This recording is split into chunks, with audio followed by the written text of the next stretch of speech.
Dans cette vidéo, je vais lire un extrait de l'ouvrage Les enseignements de Swami Sivananda, compilé par le français Jean Herbert. C'est le chapitre 45 de cet ouvrage, Les désirs et les passions. Avant de commencer, j'aimerais préciser que si je me suis intéressé à Swami Sivananda, c'était pour ses propos justement sur le désir.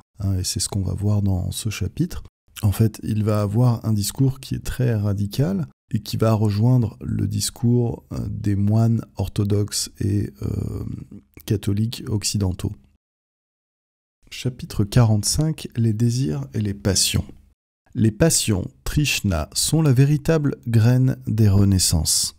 Elles donnent naissance à l'imagination, Sankalpa, et à l'action. La roue des morts et des réincarnations est ainsi maintenue en mouvement. Il faut en pincer les bourgeons dès qu'ils apparaissent. C'est le seul moyen de les maîtriser. Renoncement, haute pensée, méditation sur Om, profonde dévotion, arracheront les racines des passions, qui plongent profondément. Il faudra ensuite brûler ces racines. Le fruit de ces efforts sera le samadhi.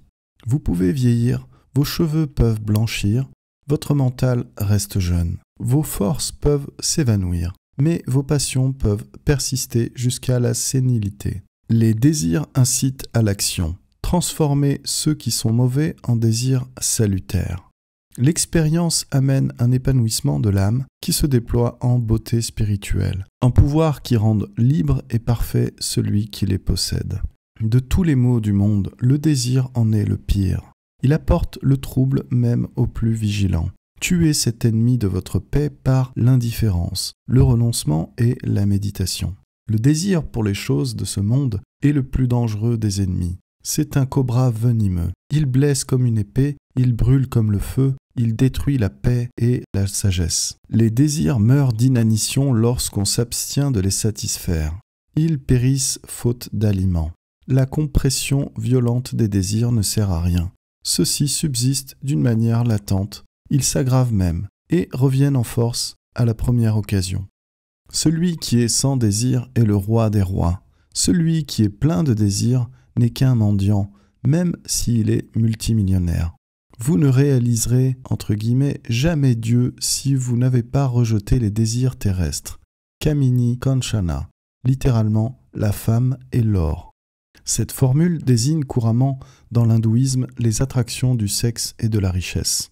Si vous n'êtes pas fermement établi dans la vérité, dans la continence et la non-violence. Dans l'état de vérité mentale, l'idée du mensonge ne peut pénétrer. Toute pensée malsaine meurt dans l'état de continence mentale.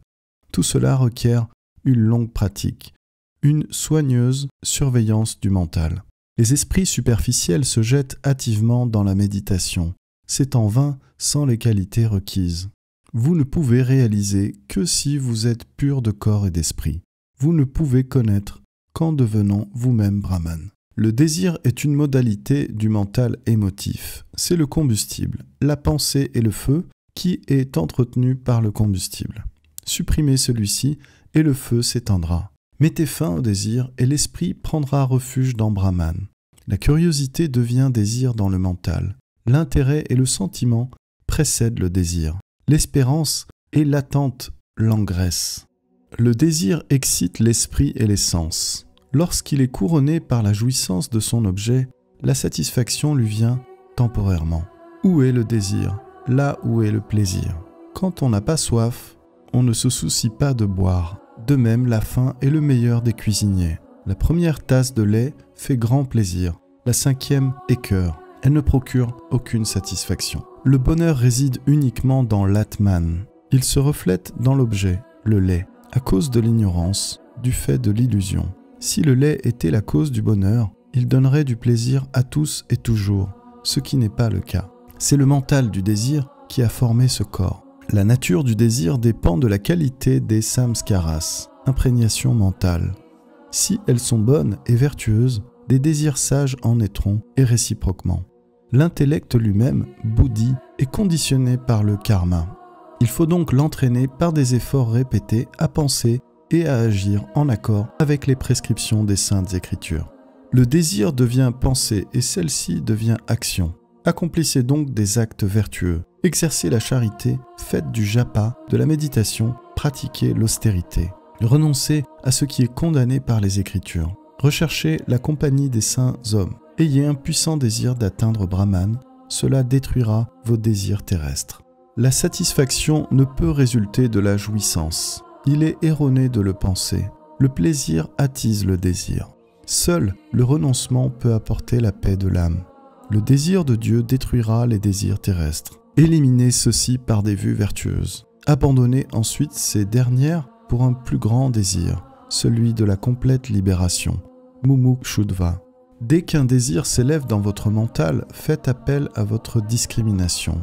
Elle vous dira qu'il s'agit d'une vaine tentation et vous conseillera d'y renoncer immédiatement et de vous tourner vers l'étude des Upanishads ou la répétition de la syllabe Om dans un endroit solitaire. La discrimination vous guidera pour renforcer votre force de volonté et écarter les désirs. Viveka, discrimination et volonté sont des moyens puissants pour l'aspirant du Jnana Yoga et ils lui permettent de détruire Mara, la tentation, et d'écarter les obstacles petits ou grands.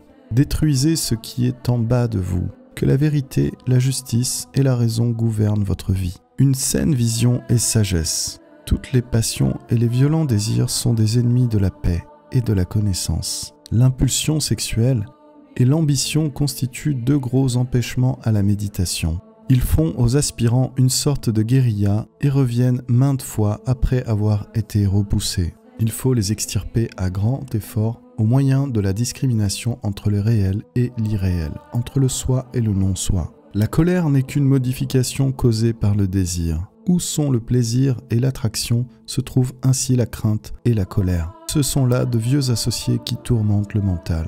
Crainte et colère se dissimulent dans l'attraction.